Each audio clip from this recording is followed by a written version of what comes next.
আজিৰ দিনটোত সাংবাদিক সঁচাকৈ স্বতন্ত্ৰ নে? সাংবাদিকতাৰ মাজত সঁচাকৈ আমি মুক্তভাৱে কথা ক'ব পাৰোঁনে? তেতিয়া এজন সাংবাদিকে সঁচা বাতৰি প্ৰকাশ কৰে, তেতিয়া এজন সাংবাদিকক কোনোবা অৱসৰপ্ৰাপ্ত বিষয়াই কেতিয়াবা ধমক দিয়ে যে তই যদি মোৰ বিৰুদ্ধে বাতৰি কৰ তেতিয়াহ'লে ৰাস্তাৰে গৈ থাকিলে তোক গাড়ীৰে খুন্দিয়াই মাৰিব। এইখন অসম মুলুকত এই ঘটনা সংঘটিত হৈছে। এজন সাংবাদিকে যদি অসম চৰকাৰৰ কোনোবা মন্ত্ৰীক প্ৰশ্ন কৰে যে আপুনি তাৰ উত্তৰ দিব লাগিব, যে এই তদন্ত হ'ব লাগিব, তেতিয়া সাংবাদিকক সেই মানুহজনে বা সেই মন্ত্ৰীগৰাকীয়ে উত্তৰ দিয়ে যে আপোনালোক সৰু মানুহ, আমি কথা নাপাতো। যেতিয়া সাংবাদিকে অসমৰ মুখ্যমন্ত্ৰীগৰাকীক প্ৰশ্ন কৰে, যেতিয়া সেই মুখ্যমন্ত্ৰীজনে প্ৰশ্ন কৰি সাংবাদিকক ওলোটাকৈ যে আপোনাৰ চেনেলৰ মালিকৰ নাম কি।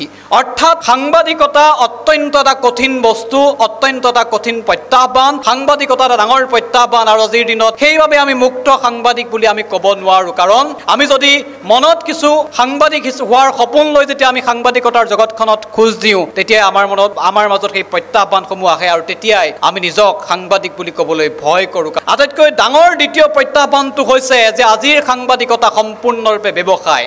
আজিৰ সাংবাদিকতা কেৱল মাত্ৰ TRPৰ পাছত দৌৰা এটা ব্যৱস্থাপনা। আজিৰ সাংবাদিকতাত কোনো ধৰণৰ নীতি নিৰ্দেশনা নাই, আজিৰ সাংবাদিকতাত কোনো ধৰণৰ এথিক্স নাই, আজিৰ সাংবাদিকতাত আছে কেৱল মাত্ৰ TRP আৰু ব্যৱসায় কেন্দ্ৰিক। আজিৰ সাংবাদিকৰ ক্ষেত্ৰত সাংবাদিক হ'বলৈ হ'লে কোনো ধৰণৰ যোগ্যতাৰ প্ৰয়োজন নাই। যাৰ মন যায় সেই যে একাংশই হাতত এটা মোবাইল ফোন হ'লেই গাঁৱে গাঁৱে ঘূৰি নিজকে সাংবাদিক বুলি পৰিচয় দি ফেচবুকত এটা পেজ খুলি ল'ব আৰু তাতেই তেওঁলোকে নিজকে স্বয়ম্ভু সাংবাদিক সজাব। তাত কোনো ধৰণৰ এথিক্স নাই, তেওঁলোকৰ কোনো শিক্ষাগত অৰ্হতা নাই। কোনোবাই 10ম শ্ৰেণী পাছ কৰিছে, কোনোবাই ক্লাছ 8 পাছ কৰিছে আৰু তেওঁলোকে নিজক সাংবাদিক বুলি কৈ গাঁৱে গাঁৱে নিজকে প্ৰমাণ কৰে যে তেওঁলোকে গণতন্ত্ৰৰ চতুৰ্থ স্তম্ভক ধৰি ৰাখিছে। প্ৰত্যাহ্বান যে সাংবাদিকৰ বা সাংবাদিকতাৰ স্বতন্ত্ৰতা, আৰু সেই স্বতন্ত্ৰতা শব্দটোৱে আমাৰ মনত সদায় দোলা দি থাকে। এজন সাংবাদিক বুলি ক'লে আমি নিজক প্ৰশ্ন কৰোঁ যে আমি সঁচাকৈয়ে স্বতন্ত্ৰ হয়নে? সাংবাদিকতা বা সাংবাদিক এই ব্যৱস্থাটোক আমি গণতন্ত্ৰৰ চতুৰ্থ স্তম্ভ বুলি কৈ আহোঁ, কিন্তু সঁচাকৈ আমি স্বতন্ত্ৰ বা আমি স্বাধীন, সঁচাকৈ আমি মুক্ত নে? আমাৰ এনে প্ৰশ্ন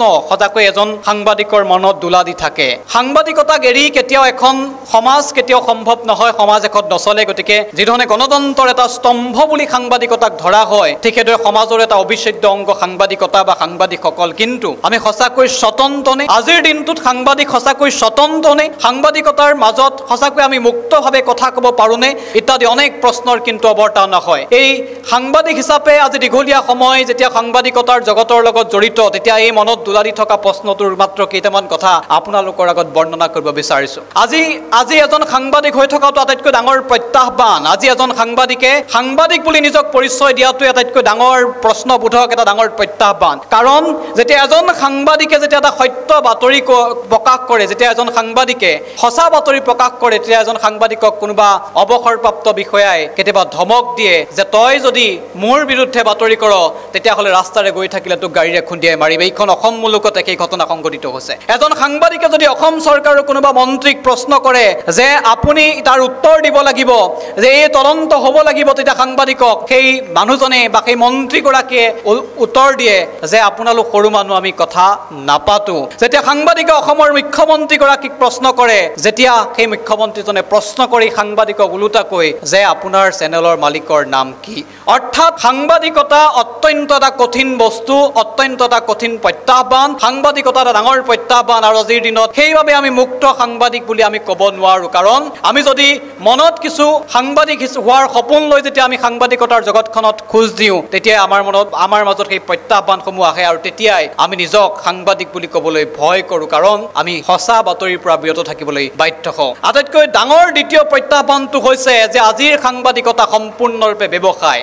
আজিৰ সাংবাদিকতা কেৱল মাত্ৰ TRPৰ পাছত দৌৰা এটা ব্যৱস্থাপনা। আজিৰ সাংবাদিকতাত কোনো ধৰণৰ নীতি নিৰ্দেশনা নাই, আজিৰ সাংবাদিকতাত কোনো ধৰণৰ এথিক্স নাই, আজিৰ সাংবাদিকতাত আছে কেৱল মাত্ৰ TRP আৰু ব্যৱসায় কেন্দ্ৰিক। এটা সংবাদ প্ৰতিষ্ঠান যেতিয়া কোনোবা এজন স্বত্বাধিকাৰীয়ে গঢ় দিয়ে, তেওঁ প্ৰতিটো পলে পলে তেওঁৰ এটাই চিন্তা যে মই আজি গঢ় দিয়া এই সংবাদ প্ৰতিষ্ঠানটোৰ পৰা মাহেকত মোৰ উপাৰ্জন কিমান হ'ব, বছৰত মোৰ উপাৰ্জন কিমান হ'ব, মোৰ চেনেলৰ TRP কিমান হ'ব, মোৰ চেনেলে বিজ্ঞাপন কিমান পাব, মোৰ চেনেলে কিমান কোটি টকীয়া কোম্পানীৰ পৰা ৰেভিনিউ কালেকশ্যন কৰিব পাৰিব। সেয়া সেই সংবাদ গোষ্ঠীটোৰ আটাইতকৈ ডাঙৰ তেওঁলোকৰ চিন্তা আৰু তেওঁলোকৰ বাবে সেয়াই একমাত্ৰ উদ্দেশ্য কোনোবাখিনিত আমি দেখিবলৈ পাওঁ। একাংশক বাদ দি এয়াই হৈ আছে আজিৰ সংবাদ সংবাদ জগতত সেয়া কিন্তু দ্বিতীয়টো কাৰণ। তৃতীয়টো কাৰণ, আজিৰ সাংবাদিকৰ ক্ষেত্ৰত সাংবাদিক হ'বলৈ হ'লে কোনো ধৰণৰ যোগ্যতাৰ প্ৰয়োজন নাই। যাৰ মন যায় সেই সাংবাদিক, যাৰ যেনেকৈ মন যায় তেনেকৈ বাতৰি কৰে, যাৰ যেনেকৈ মন যায় তেনেকৈ কাৰোবাক গালি পাৰিব, যাৰ যেনেকৈ মন যায় কাৰোবাক ব্লেকমেইলিং কৰিব। অৰ্থাৎ এই সাংবাদিকতাৰ ক্ষেত্ৰত যি ধৰণৰ পাঠ্যক্ৰম এটাৰ প্ৰয়োজন হয়, আপুনি যদি এজন সাংবাদিক হ'বলৈ হয় আপোনাক এটা পাঠ্যক্ৰমৰ প্ৰয়োজন হ'ব।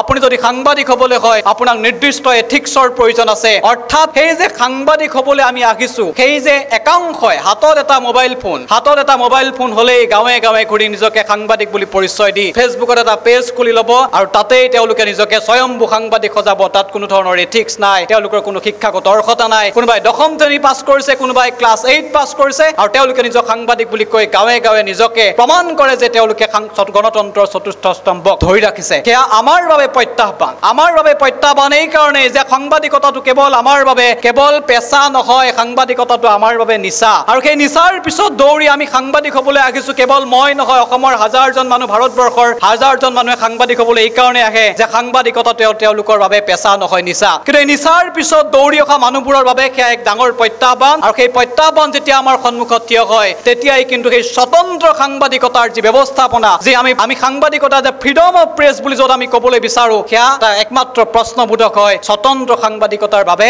আমি কোনোবাখিনিত ৰৈ যাব লাগে, আমি কথা ক'বলৈ ক'ৰবাত সাহস কৰিবলৈ টান পাওঁ। গতিকে তেনে প্ৰেক্ষাপটত এজন সাংবাদিক হোৱাটো আজিৰ দিনটোত বা আজিৰ সময়ত যথেষ্ট প্ৰত্যাহ্বান। আৰু এই প্ৰত্যাহ্বান নেওচি যদি আমি আগবাঢ়ি যাবলৈ হয় তেতিয়াহ'লে কিন্তু আটাইতকৈ ডাঙৰ কথাটোৱেই হৈছে, যিসকলে সাংবাদিকক ভাল পায়, সংবাদ প্ৰতিষ্ঠানক ভাল পায়, সাংবাদিকতাৰ যি ব্যৱস্থাপনাক ভাল পায়, আমাৰ দৰে ইয়াত বহি থকা যিসকল লোক আছে তেওঁলোক কিন্তু সজাগ আৰু সচেতন হ'ব লাগিব। এইকাৰণে সজাগ আৰু সচেতন হ'ব লাগিব কাৰণ আজিৰ দিনটোত এজন সাংবাদিক হিচাপে বছৰৰ অভিজ্ঞতাৰ পৰা এটা কথা কওঁ, যেতিয়া আমি আজি এই আজমল আইন মহাবিদ্যালয় অনুষ্ঠানটো যদি আমি সম্প্ৰচাৰ কৰোঁ, ইয়াত কোনোবাই বিশিষ্ট ব্যক্তিয়ে কথা কৈ থকাৰ বাৰ্তাটো যদি আমি সম্প্ৰচাৰ কৰোঁ, সেয়া চোৱা মানুহৰ সংখ্যা কম। তাৰ বিপৰীতে যদি আমি কওঁ যে কোনোবাই ক'ৰবাত কাৰোবাক ব্লেকমেইলিং কৰিছে, কোনোবা কাৰোবালৈ কিবা অসৎ চৰিতাৰ্থ বা বিভিন্ন ধৰণৰ প্ৰেমজনিত কথাক লৈ যদি আমি বাতৰি কৰো, তেতিয়াহ'লে বাতৰি চোৱাৰ মানুহৰ সংখ্যা বেছি। আৰু সেইবাবে সেই যে টিআৰপি শব্দটো, সেই টিআৰপি শব্দটো ধৰি সাংবাদিকতাৰ জগতত থকা বহু মানুহে কিন্তু সেই এথিক্স পাহৰি আমি বাধ্য হওঁ যে একমাত্ৰ আমি দৰ্শক বা টিআৰপিৰ স্বাৰ্থত তেনে বাতৰি সম্প্ৰচাৰ কৰিবলৈ। আৰু তেতিয়াই আমি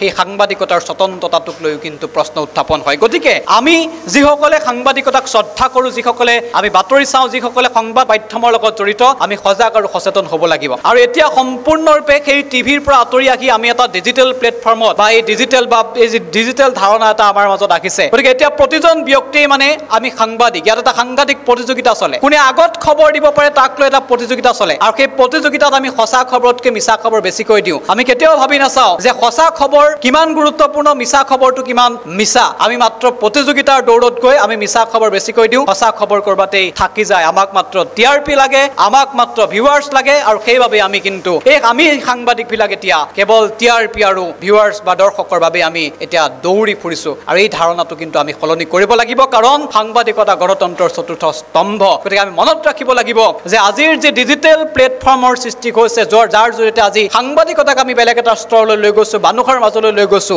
এই সময়ত আপোনালোক কিন্তু প্ৰতিজন একোজন সাংবাদিক। কাৰণ আজি যেতিয়া ভূমিকম্প আহে তেতিয়া আমি দেখা পাওঁ যে বহু মানুহে ভূমিকম্প আহিলে নিজৰ বচোৱাৰ সলনি, ক'ৰবাত আঁতৰি যোৱাৰ সলনি ফেচবুক বা হোৱাটছএপত এটা ষ্টেটাছ দিবলৈ ভাল পায় যে ভূমিকম্প আহিছে। অৰ্থাৎ যিটো সাংবাদিকে কৰিব লাগিছিল সেইটো সৰ্বসাধাৰণ জনতাই কৰিছে। এই যে মানুহে সাংবাদিকতাৰ যিটো ধাৰণা বা ধাৰণাটো তেওঁলোকে লৈছে, বা ক'ৰবাত এক্সিডেণ্ট এটা হৈছে লগালগ ফেচবুক লাইভ দিছে, ফেচবুকৰ ভিডিঅ' বাৰ্তা দিছে, এনেধৰণৰ যি চিন্তা চেতনাৰ সৃষ্টি হৈছে, মই ভাবোঁ যদি ৰাইজ সজাগ হয় তেতিয়াহ'লে সেই সাংবাদিকতাৰ স্বতন্ত্ৰতা বা সাংবাদিকতাৰ যি স্বতন্ত্ৰ যিটো আমি ধাৰণা, সেই ধাৰণাটো কিন্তু জীয়াই থাকিব। অন্যথা গণতন্ত্ৰৰ চতুৰ্থ স্তম্ভ বুলি আমি যিমানেই নকওঁ, আমি কিন্তু সাংবাদিকতাৰ সেই এনেধৰণৰ প্ৰত্যাহ্বান কিন্তু আমি সদায় পাই থাকিম। আমি মাত্ৰ এটাই সংকল্প ল'ব লাগিব আজিৰ এই বিশেষ দিনটোৰ পৰা, যে আমি এই সাংবাদিকতাটোক জীয়াই ৰাখিব লাগিব। সাংবাদিকতাক যদি আমি জীয়াই ৰাখিব নোৱাৰোঁ তেতিয়াহ'লে কিন্তু গণতন্ত্ৰ কোনোবাখিনিত শক্তিশালী ৰূপত বৰ্তি থাকিব নোৱাৰিব। কাৰণ সাংবাদিকৰ যি ভূমিকা, সেই ভূমিকা অত্যন্ত গুৰুত্বপূৰ্ণ।